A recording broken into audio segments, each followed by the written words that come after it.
E69 news కి స్వాగతం. ముందుగా ముఖ్యాంశాలు. ఇస్రో ఖాతాలో మరో ఘనత. స్పెడెక్స్ 2 డాకింగ్ ప్రక్రియ సక్సెస్. అమిత్ షాతో భేటీ అయిన సీఎం చంద్రబాబు.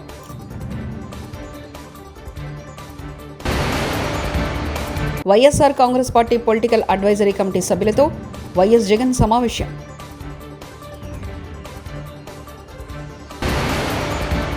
చంద్రబాబు నిజస్వరూపం మరోసారి బట్టబయలు. ఆర్కే రోజా. భారత అంతరిక్ష పరిశోధనా సంస్థ ఇస్రో చేపట్టిన స్పెడెక్స్ మిషన్లో మరో కీలక ముందడుగు పడింది. తొలి ప్రయోగంలో అంతరిక్షంలోని ఉపగ్రహాలను అనుసంధానం చేసిన శాస్త్రవేత్తలు రెండో డాకింగ్ ప్రక్రియను కూడా సక్సెస్ఫుల్గా పూర్తి చేశారు. ఈ విషయాన్ని ఇస్రో అధికారికంగా ప్రకటించింది. ఉపగ్రహాల రెండవ డాకింగ్ విజయవంతంగా పూర్తయిందని తెలియజేయడానికి సంతోషంగా ఉందని పేర్కొంటూ కేంద్ర మంత్రి doctor Jitendra Singh social media platform X వేదికగా ఇలా ట్వీట్ చేశారు. ఉత్తరాఖండ్లోని చార్ధామ్ యాత్రకు 19 లక్షల పైగా భక్తులు రిజిస్ట్రేషన్ చేసుకున్నట్లు అధికారులు తెలిపారు. 2025 ఏప్రిల్ 30న చార్ధామ్ యాత్ర ప్రారంభం కానుంది. మే 2న కేదార్నాథ్, మే 4న బద్రీనాథ్ ఆలయాలకు ప్రవేశాలు ప్రారంభం కానున్నాయి. భక్తుల రద్దీని దృష్టిలో ఉంచుకొని భద్రతాపరమైన కట్టుదిట్ట చర్యలు తీసుకున్నట్లు అధికారులు చెబుతున్నారు. ఆంధ్రప్రదేశ్ ముఖ్యమంత్రి నారా చంద్రబాబు నాయుడు ఢిల్లీలో పలువురు కేంద్ర మంత్రులను కలుస్తూ బిజీగా ఉన్నారు. కేంద్ర మంత్రులతో రాష్ట్రానికి సంబంధించిన పలు కీలక అంశాలపై చర్చలు జరుపుతున్నారు. మంగళవారం ఉదయం కేంద్ర హోంమంత్రి అమిత్ షాతో సీఎం చంద్రబాబు నాయుడు భేటీ అయ్యారు. రాష్ట్రానికి సంబంధించిన పలు కీలక అభివృద్ధి అంశాలపై చర్చలు జరిపారు. రాష్ట్రంలో కూటమి పాలనలో వ్యవస్థలన్నీ దిగజారుతున్నాయని, సాంప్రదాయాలకు తెరలేపుతున్నారని వైఎస్ఆర్సీపీ అధినేత మాజీ ముఖ్యమంత్రి వైఎస్ జగన్ మోహన్ రెడ్డి ఆవేదన వ్యక్తం చేశారు. మంగళవారం తాడేపల్లి కేంద్ర కార్యాలయంలో జరిగిన పార్టీ పీఎస్సీ సమావేశంలో కూటమి ప్రభుత్వ కక్ష రాజకీయాలపై వైఎస్ జగన్ మండిపడ్డారు.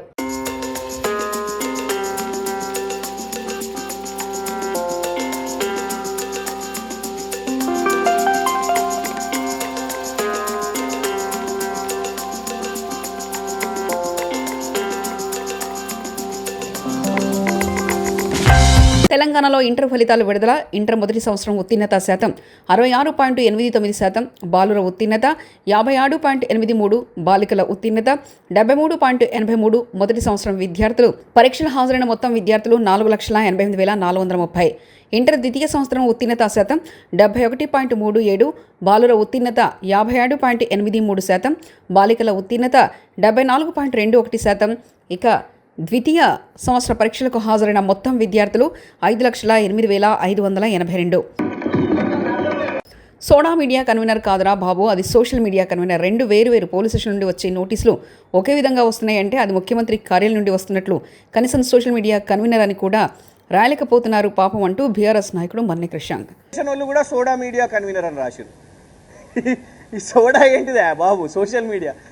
ఇది ఇంకెవరికైనా పోయి ఇవ్వండి, మరి ఏ బిస్లరీ అనుకో కిన్లే అనుకో వానికి ఇవ్వండి, మాకెందుకు వచ్చిస్తున్నారు అంటే గచ్చిబౌలి పిఎస్, మాదాపూర్ పిఎస్ ఎవరు టైప్ చేస్తున్నారు?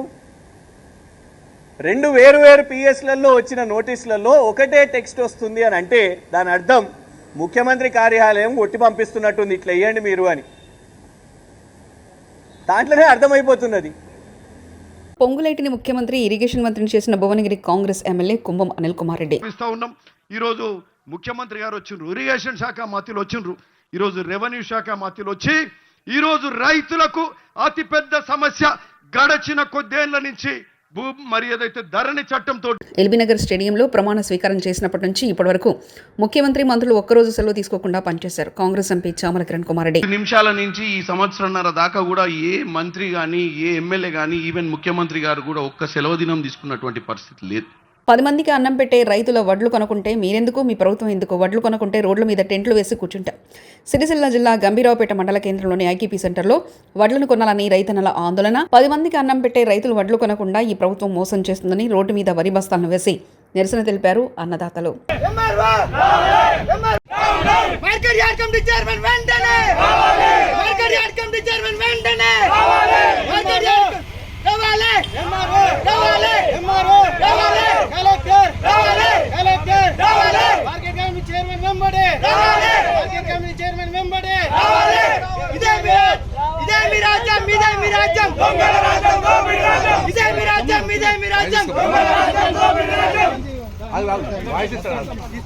నెల రోజుల నుంచి ఐకేపీ సెంటర్లు చాలా అయినాయి. ఇప్పటి వరకు పట్టించుకొని అధికారులు, కలెక్టర్ గారు మరియు తహసీల్దార్ గారు ఇది వరకు పట్టించుకోవడం లేదు.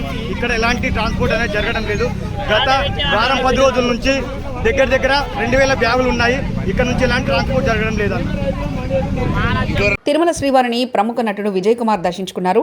మంగళవారం వీఐపీ ప్రారంభ విరామ దర్శన సమయంలో కుమార్తె శ్రీదేవి కుటుంబ సభ్యులతో కలిసి ఆయన స్వామివారి సేవలో పాల్గొన్నారు. అంతకుముందు తిరుమల తిరుపతి దేవస్థానాధికారులు వీరికి స్వాగతం పలికి దర్శన ఏర్పాట్లు చేశారు.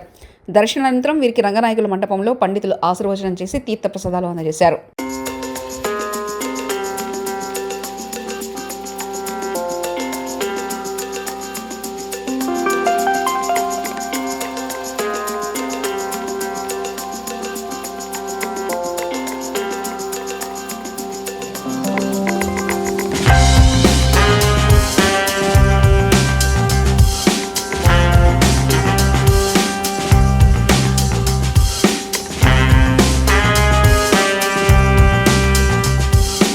వస్తుంటాము ఫ్యామిలీగా ఇక్కడ. సో ఇవాళ దర్శనం చాలా బాగా జరిగింది అండ్ చాలా హ్యాపీగా ఉంది.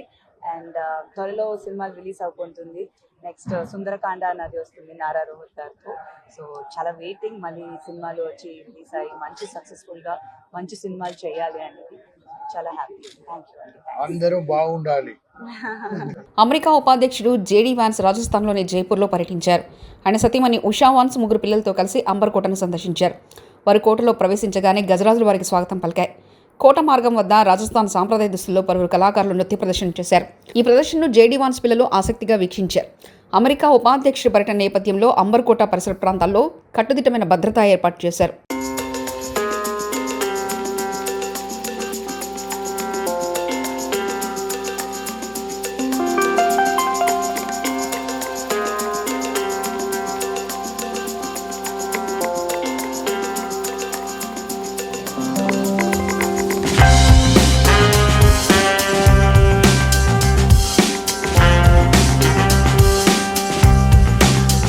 హామీలు అమలు చేయలేక ప్రజా సమస్యలపై డైవర్ట్ చేస్తున్నారని మాజీ మంత్రి ఆర్కే రోజా మండిపడ్డారు.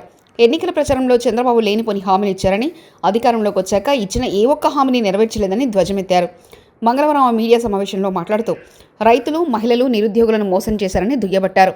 అక్రమ కేసులకు వైఎస్ఆర్సీపీ నేతలు ఎవరూ భయపడరని ఆర్కే రోజా అన్నారు. ఈరోజు పేద పిల్లల్ని చదువుకు దూరం చేస్తున్నది వీళ్ళు కాదా? అలాగే రైతులకి అండగా నిలబడాల్సిన ప్రభుత్వం రైతుల వెన్నెముకలు విరుస్తూ వాళ్ళకి ఇవ్వాల్సినది ప్రామిస్ చేసి కూడా ఇవ్వకుండా మోసం చేసింది నిజం కాదా అని అడుగుతున్నా. ఇవన్నీ ఒక ఎత్తు అయితే ఈరోజు రాష్ట్రంలో అవినీతి ఎంత విచ్చలవిడిగా జరుగుతుందో అందరూ కళ్ళారా చూస్తున్నారు.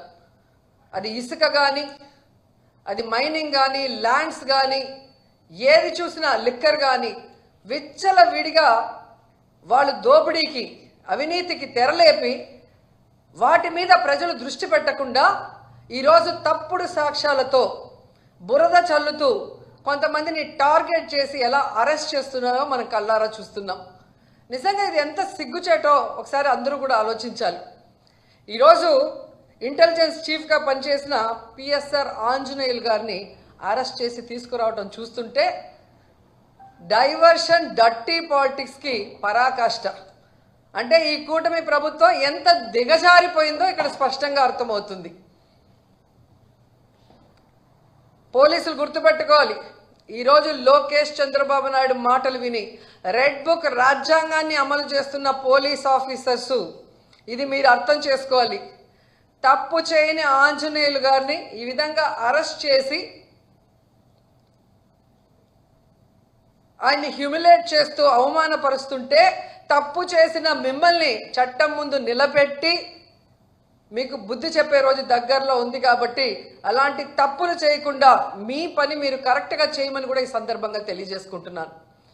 ఎందుకంటే ఏదో కిరీటం పెట్టేస్తారు చంద్రబాబు నాయుడు, లోకేష్ అని చెప్పి చాలా చోట్ల పోలీసులు పెద్ద స్థాయి నుంచి కింద స్థాయి వరకు అందరూ కూడా వన్ సైడ్గా తప్పుడు సాక్ష్యాల్ని సృష్టించి తప్పుడు కేసులు పెట్టి ఇష్యూస్ డైవర్ట్ చేయడమే లక్ష్యంగా చంద్రబాబు పనిచేస్తున్నారంటూ వైఎస్ఆర్సీపీ నేత మాజీ మంత్రి అంబటి రాంబాబు మండిపడ్డారు. మంగళవారం ఆయన మీడియా సమావేశంలో మాట్లాడుతూ నీతి నిజాయితీ కలిగిన పిఎస్ఆర్కు అరెస్ట్ చేశారు. డీజీపీ కూడా అవ్వాల్సిన వ్యక్తిని అరెస్ట్ చేశారు. జత్వాని అరెస్టు చట్ట ప్రకారమే జరిగింది. చంద్రబాబును అరెస్ట్ చేశామన్న కక్షతోనే పిఎస్ఆర్కు అరెస్ట్ చేశారంటూ అంబటి ఆగ్రహం వ్యక్తం చేశారు. డీజీపీ కూడా అవ్వవలసినటువంటి వ్యక్తి ఇవాళ అరెస్ట్ చేశారు. ఇవాళ అరెస్ట్ చేసి తీసుకొస్తున్నారు. ఏమిటి దారుణం నేను అడుగుతా ఉన్నా. ఎందుకు అరెస్ట్ చేశారు? జత్వాని అనే ఒక మహిళని అరెస్ట్ చేశారని, కొట్టారనో తిట్టారనో ఏదో చేశారని కాదు, డ్యూటీలో ఉండి అరెస్ట్ చేశారని 3 అధికారుల మీద కేసు పెట్టారు. బాంబేలో నటిగా ఉన్నటువంటి ఒక చిన్న నటిగా ఉన్నటువంటి ఒక జత్వాని మీద కుక్కల విద్యాసాగర్ అనే వ్యక్తి కంప్లైంట్ ఇస్తే ఆ కంప్లైంట్ రిజిస్టర్ చేసి చట్టబద్ధంగా బాంబే వెళ్ళి ఆ రోజున సిపి గారు, ఏసీపీ గారు వెళ్ళి అరెస్ట్ చేసి తీసుకొచ్చి కోర్టులో ప్రొడ్యూస్ చేశారు. కోర్టు రిమాండ్ ఇచ్చింది. రిమాండ్ తర్వాత బెయిల్ తీసుకు వెళ్ళారు. అంత చట్ట ప్రకారం జరిగినటువంటి అంశం. దానిలో ఇవాళ కేసు పెట్టారండి. వాళ్ళిద్దరి మీద కూడా కేసు పెట్టారు. విద్యాసాగర్ని అరెస్ట్ చేశారు, ఆయన బెయిల్ వచ్చేసింది. కాంతిలాల్ టాటా సిపి, ఆయనకి బెయిల్ వచ్చేసింది, యాంటిసిపేటరీ బెయిల్. విశాల్ గున్ని మనకు ఎస్పీగా చేశారు గుంటూరుకి, ఉమ్మడి గుంటూరు జిల్లాకి, ఆయన కూడా యాంటిసిపేటరీ బెయిల్ వచ్చేసింది. ఆ రోజున ఇంటెలిజెన్స్ చీఫ్గా పిఎస్ఆర్ ఆంజనేయులు గారు పనిచేస్తున్నారు. ఆయన కోర్టుకి వెళ్ళా, బెయిల్ తెచ్చుకోవాలా. బహుశా అరెస్ట్ చేయాలనుకున్నారో లేదా చట్ట ప్రకారంగా చేయాలనుకున్నాడో యాంటిసిపేటరీ బెయిల్కి వెళ్ళా. జ్యోతినగర్లోని వెంకటేశ్వర స్వామి దేవాలయంలో శ్రీ వెంకటేశ్వర కళ్యాణం అంగరంగ వైభవంగా నిర్వహించారు.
ఇస్రో ఖాతాలో మరో ఘనత. స్పెడెక్స్ 2 డాకింగ్ ప్రక్రియ సక్సెస్. అమిత్ షాతో భేటీ అయిన సీఎం చంద్రబాబు.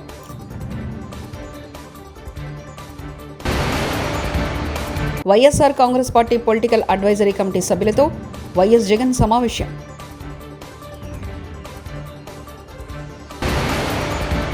చంద్రబాబు నిజస్వరూపం మరోసారి బట్టబయలు. ఆర్కే రోజా. ఈ 69 న్యూస్ ఇంతటితో సమాప్తం. చూస్తూనే ఉండండి ఈ 69 న్యూస్.